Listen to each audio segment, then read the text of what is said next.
नमस्ते दोस्तों, मैं डॉक्टर धीरज हत्ते, हिंदी विभाग प्रमुख, संजीवनी महाविद्यालय चापोली, बीए, बीएससी, बीकॉम द्वितीय वर्ष के एसएल हिंदी पाठ्यक्रम के अंतर्गत हम डॉक्टर नामवर सिंह द्वारा लिखित काशी के नाम इस पत्र को देख रहे हैं। इसके पूर्व की ताशिका में हमने डॉक्टर नामवर सिंह का परिचय, उनकी साहित्यिक जो कृतियां हैं, उनको मिले हुए जो सम्मान हैं, उसके साथ साथ अध्यापन, साहित्य लेखन के अतिरिक्त अन्य जो कार्य उन्होंने किया है उसकी भी हमने चर्चा की है। नामवर सिंह के छोटे भाई डॉक्टर काशीनाथ सिंह का भी परिचय इसके पूर्व हमने देखा है। हिंदी के साठोत्तरी कालखंड के एक महत्वपूर्ण जो लेखक है काशीनाथ सिंह रहे हैं। काशी के नाम ये जो पत्र है, तो इस पत्र को हमें देखना है। एक छोटा सा पत्र है, तो इस पत्र की आज हमें चर्चा करनी है। हम यहाँ देख रहे हैं इस स्लाइड पर सबसे पहला जो चित्र है डॉक्टर नामवर सिंह, जो इस पत्र के लेखक हैं और जिसके नामों पर ये पत्र लिखा है, वह दूसरा जो चित्र है डॉक्टर काशीनाथ सिंह का है। ये दोनों भाई हैं और हिंदी के महत्वपूर्ण साहित्यकार है, चर्चित साहित्यकार है। प्रस्तुत पत्र डॉक्टर नामवर सिंह द्वारा अपने भाई काशीनाथ सिंह को लिखा गया है। यह पत्र दो साहित्यकारों के बीच वार्तालाप तथा पारिवारिक जो जिम्मेदारियां हैं दर्शाता हुआ दिखाई देता है कि इस पत्र के माध्यम से एक साहित्यकार दूसरे साहित्यकार को बातचीत कर रहा है, वार्तालाप कर रहा है। एक भाई दूसरे भाई को वार्तालाप कर रहा है और इस वार्तालाप से इस बात का हमें पता चलता है कि अपने पारिवारिक जो जिम्मेदारियां हैं किस प्रकार वे उठा रहे हैं।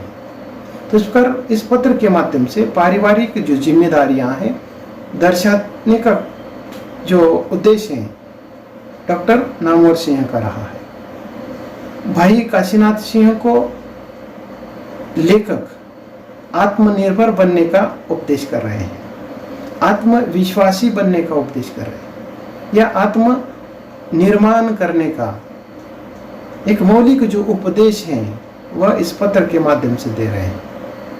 तो इस प्रकार एक भाई दूसरे भाई को, यानी कि नामवर सिंह अपने छोटे भाई काशीनाथ सिंह को आत्मनिर्भर, आत्मविश्वासी और आत्म निर्माण करने को कह रहे हैं। और इस प्रकार उनका ये जो मौलिक विचार है या ये जो मौलिक जो विचारधारा है वह उसके अंतर्गत हमें देखने को मिल रही है। नामवर सिंह जी का ये जो संदेश है आज नई पीढ़ी को प्रेरित करता है। स्वयं एक सरल आलोचक के द्वारा दिया गया ये जो संदेश है बिल्कुल सही रहा है।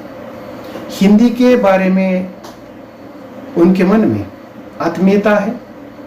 इतना ही नहीं तो जिस प्रदेश में वे इस समय या ये पत्र लिखते समय है उस प्रदेश का, जैसे कि उसका उल्लेख उन्होंने किया है, केरल का जो प्राकृतिक जो सौंदर्य है उसका भी उल्लेख उन्होंने इस पत्र के माध्यम से किया है। तो इस प्रकार हम इस पत्र के माध्यम से कई सारी जो बातें हैं देखते हैं कि एक साहित्यकार दूसरे साहित्यकार से वार्तालाप कर रहा है, यानी कि एक भाई अपने दूसरे भाई को अपनी जो पारिवारिक जिम्मेदारियां हैं वह दर्शा रहा है। तो इस प्रकार एक भाई अपने, यानी कि नामवर सिंह काशीनाथ सिंह को आत्मनिर्भर, आत्मविश्वासी और आत्म निर्माण करने का एक मौलिक जो संदेश है दे रहे हैं। तो इस पत्र के माध्यम से आज की जो नई पीढ़ी है उन पीढ़ी को ये जो संदेश है वह प्रेरित करता हुआ दिखाई देता है, यानी कि नई पीढ़ी को आत्मनिर्भर, आत्मविश्वासी और आत्म निर्माण करने का जो संदेश है तो इस पत्र के माध्यम से मिलता है। तो इस प्रकार एक स्वयं सरल आलोचक नामवर सिंह द्वारा दिया गया ये जो संदेश है, इस संदेश में हमें उनके मन में या हिंदी के बारे में जो आत्मीयता है या जिस प्रदेश का उन्होंने प्राकृतिक सौंदर्य का उल्लेख किया है उसमें मौलिकता दिखाई देती है। उनके मन में उस प्रदेश के प्रति प्रेम दिखाई देता है। तो इस प्रकार इस पत्र के माध्यम से हमें जैसे कि नई पीढ़ी को उन्होंने जो संदेश दिया है आत्मनिर्भर, आत्मविश्वासी और आत्मनिर्माण करने का, उसको हमें देखना है। बहुत ही छोटा सा पत्र है, मैं उसको पढ़ रहा हूँ। कोचीन से ये पत्र लिखा है। ये पत्र 25 जून 1955 में लिखा हुआ है। इस पत्र को मैं पढ़ रहा हूँ। प्रिय काशी, तुम्हारा पत्र मुझे बेंगलोर में ही 22 जून को मिल गया था, लेकिन अवकाश और एकांत की कमी के कारण जवाब न लिख सका। तो इस प्रकार इस पत्र के आरंभ में उन्होंने इस बात का उल्लेख किया है कि जिस समय वे बेंगलोर में थे उस समय काशीनाथ का पत्र उनको मिला है। 22 जून को पत्र मिलने का उल्लेख उन्होंने किया है, परंतु उस पत्र का उत्तर देने के लिए उनको अवकाश नहीं मिला, समय नहीं मिला और एकांत की कमी के कारण उसका जवाब न दे सके। अर्थात इस समय वे कोचीन में हैं और यहाँ में जैसे कि वह आगे लिखते हैं कि यहाँ मैं कल दोपहर से हूँ और कल रविवार की सुबह त्रिवेंद्रम के लिए रवाना हो जाऊंगा, जहाँ से कन्याकुमारी जाना होता है। नारियल के पेड़ों से ढका यह सब्ज टापू अरब सागर तथा बैक वाटर से घिरा है। वर्षा की झड़ी लगी है, सड़कें नदी बन गई है और घर टापू। तो इस प्रकार अर्थात दक्षिण भारत का जो प्रवास है करते समय उन्होंने कई स्थानों का उल्लेख इस पत्र के आरंभ में किया है।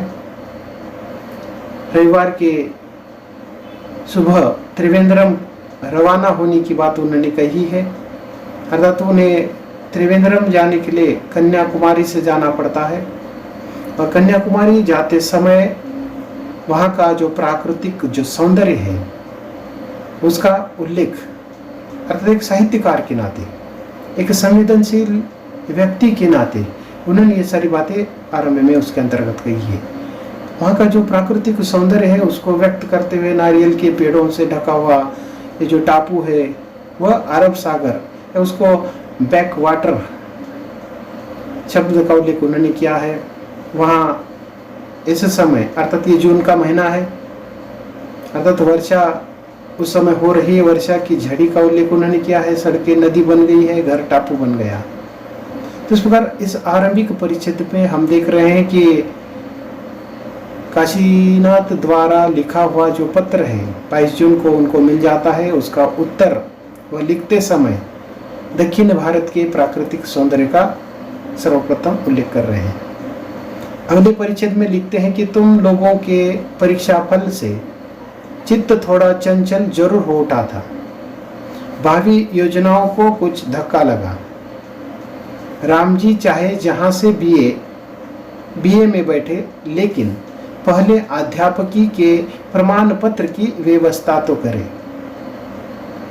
विद्या मंदिर में अब किस मुंह से जाएंगे, इस विषय में मैं स्वयं भी सोच रहा हूं। तो इस प्रकार इस दूसरे परिच्छेद के अंतर्गत अपने पारिवारिक जो जिम्मेदारियां हैं वो उठाते हुए, उसको दर्शाते हुए, उसको व्यक्त करते हुए नजर आ रहे हैं। जैसे कि काशीनाथ के प्रति जो भाव व्यक्त कर रहे हैं, जैसे कि ऐसे समय काशीनाथ बीए की परीक्षा दे रहे हैं या परीक्षा उन्होंने दे चुकी है। जैसे कि तुम लोगों के परीक्षा फल से चित्त थोड़ा चंचल जरूर हो उठा है। तो इस प्रकार जैसे कि अब परीक्षा तो उन्होंने दी है, अब परीक्षा का जो फल है, नतीजा है, वो आने वाला है और नतीजा को लेकर या फल को लेकर, अर्थात उनके मन में ये जो मन है जानने के लिए उत्सुक हो चुका है, उसका उल्लेख वह करता है। और इतना ही नहीं तो परीक्षा फल के बाद जो भावी योजना है, अर्थात उन्होंने जो भी कुछ निर्णय किया था कि परीक्षा फल के बाद क्या करना है, परीक्षा उत्तीर्ण होने के बाद हमें क्या करना है, भावी योजनाओं का उन्होंने जो भी कुछ नियोजन किया था उसके प्रति जैसे कि निश्चित रूप से धक्का लगा होगा, इस प्रकार का वो विचार करते हैं। राम जी चाहे जहाँ से बीए में बैठे, लेकिन पहले अध्यापकी के प्रमाण पत्र की व्यवस्था तो करें। इस प्रकार अर्थात और एक नाम है यहाँ राम जी, हो सकता है उनके परिचित, उनके कोई मित्र हो, उनके संबंधी हो, तो इस प्रकार राम जी जो भी चाहे करे। लेकिन जैसे कि एक नामवर सिंह काशीनाथ को अध्यापक बनने के लिए जिस परीक्षा की आवश्यकता है, जिस प्रमाण पत्र की आवश्यकता है, वह सबसे पहले प्राप्त करने की वो बात कर रहे हैं। यानी कि झट से अर्थात ये जो प्रमाण पत्र है अध्यापकी की, वह प्राप्त करे और इस प्रकार अध्यापक बने। इस प्रकार की व्यवस्था पहले करने की बात उन्होंने की है। विद्या मंदिर में अब किस मुंह से जाएंगे, अर्थात यहाँ हम देखते हैं इस प्रकार का प्रश्न उन्होंने उपस्थित किया है कि विद्या मंदिर में हम किस मुंह से जाएंगे। अध्यापक तो बनना है, परंतु अध्यापक बनने के लिए आवश्यक जो परीक्षा का जो नतीजा है, फल है, वह पूरा उन्होंने नहीं किया है।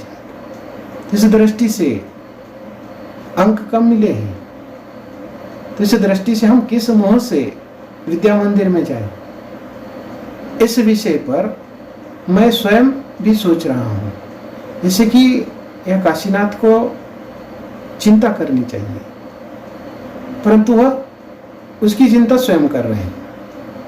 तो इस प्रकार यहाँ नामवर सिंह जी एक परिवार के सदस्य हैं, परिवार की जो जिम्मेदारी है नामवर सिंह पर है।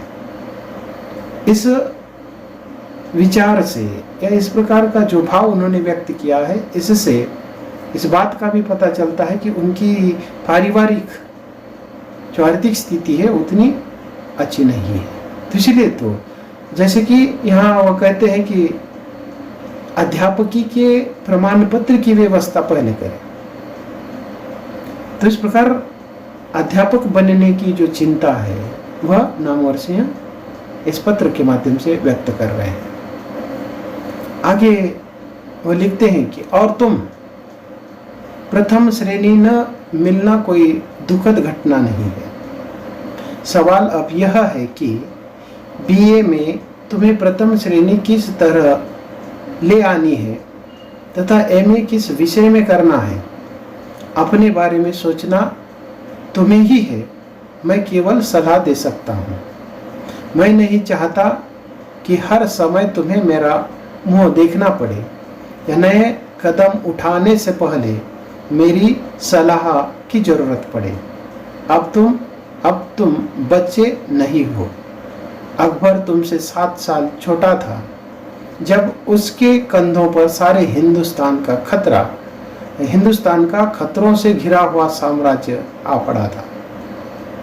तो इस प्रकार यहाँ एक बहुत ही जिम्मेदार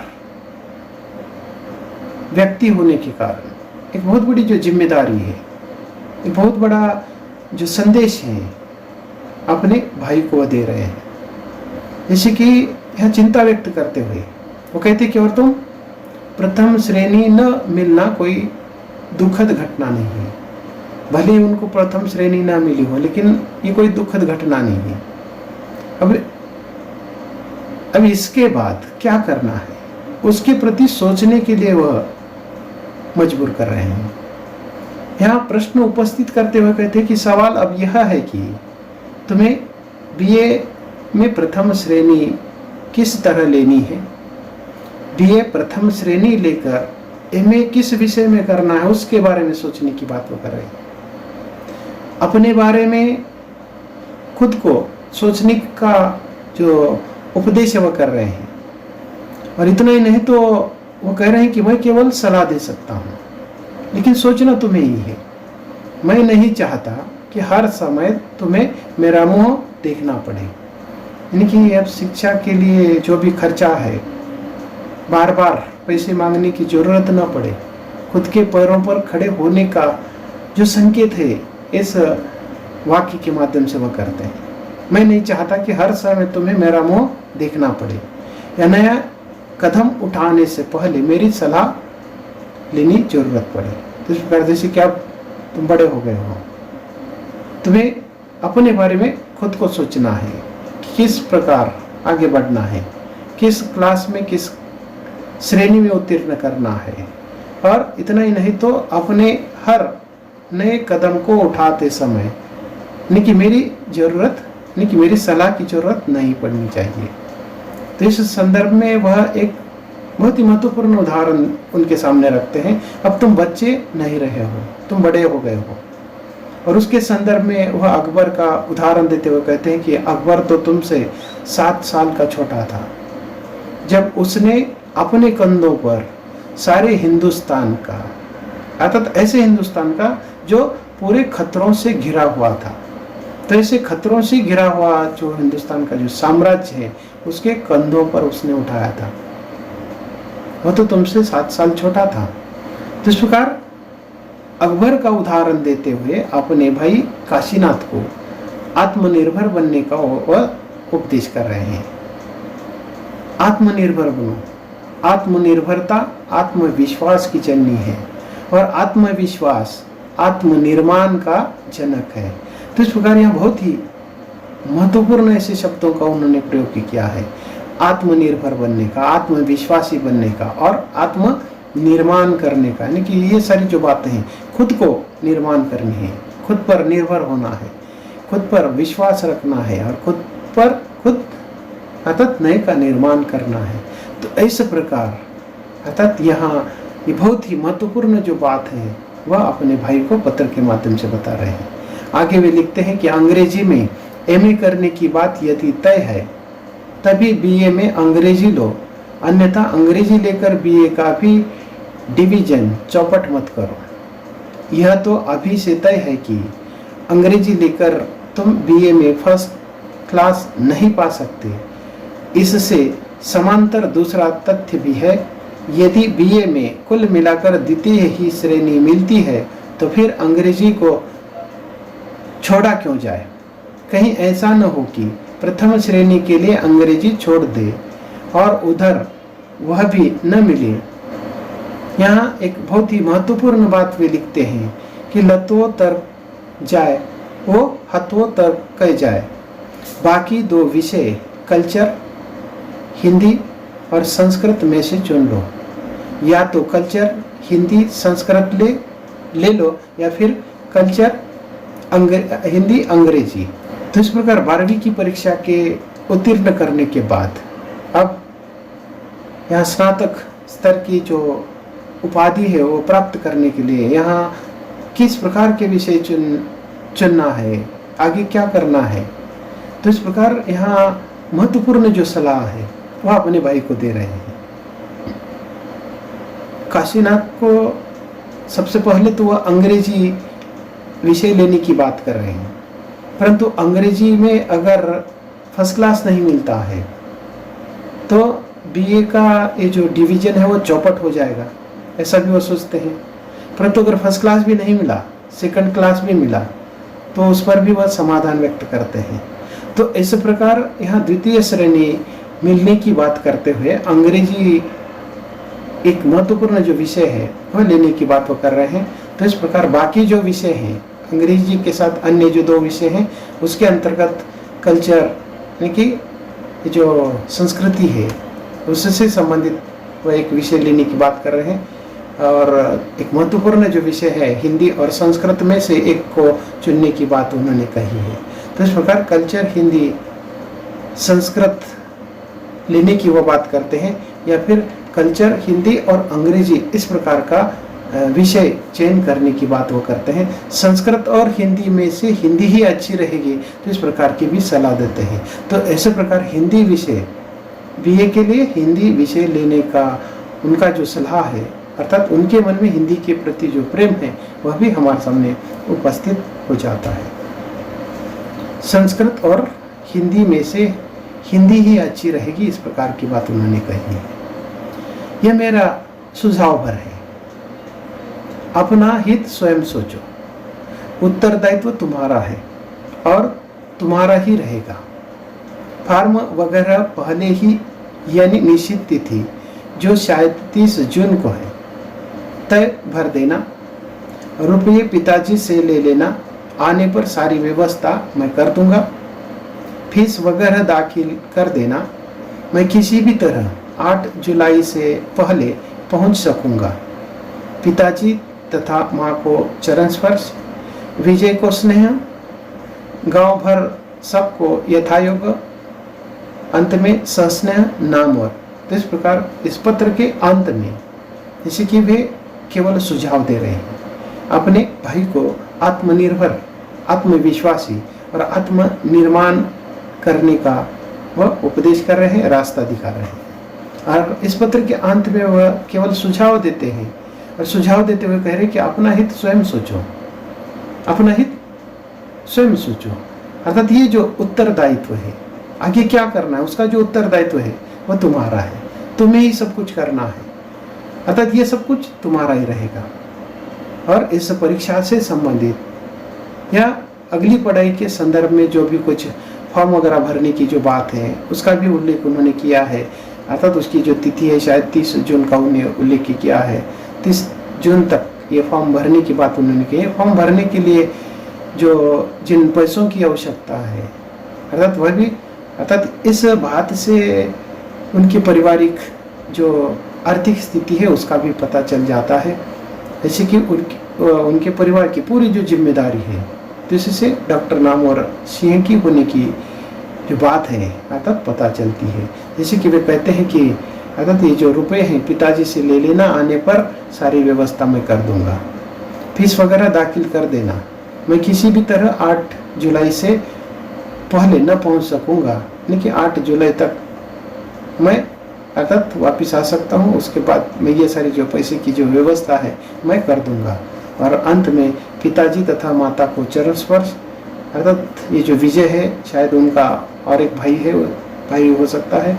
विजय को स्नेह, घर भर और जैसे कि गांव घर सबको यथायोग्य, यानी कि सबके प्रति जो यथायोग्य की जो बात है वो सोचते हैं। और अंत में सस्नेह नामवर सिंह। तो इस प्रकार इस पत्र के माध्यम से जो नई पीढ़ी है उन नई पीढ़ी को आत्मनिर्भर, आत्मविश्वासी और आत्मनिर्माण करने का जो उपदेश है या सुझाव है वह इस पत्र के माध्यम से देते हुए दिखाई देते हैं।